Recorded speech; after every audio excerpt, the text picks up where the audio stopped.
पेट की गैस का मसला है, डकारें आ रही हैं, पेट फूला हुआ है, बहुत ज़्यादा गैस खारिज हो रही है और आप बग़ैर दवाई के उसका इलाज चाहते हैं, हो सकता है, लेकिन परहेज़ करनी पड़ेगी आपको।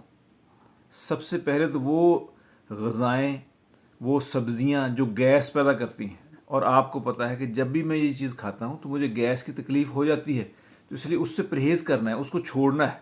जैसे चने हैं, लोबिया है, गोभी है, आलू है, मटर है या दूध है।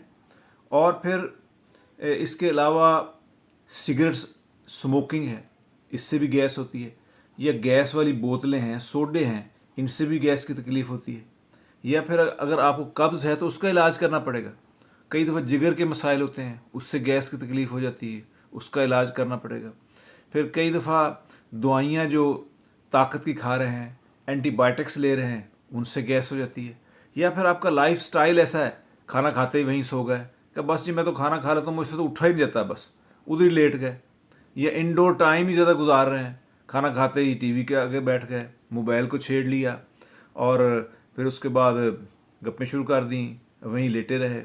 वॉक नहीं करनी, एक्सरसाइज नहीं करनी, घर में पड़े रहना है। अगर आप ये काम कर सकते हैं फिर तो आपकी गैस ठीक हो जाएगी।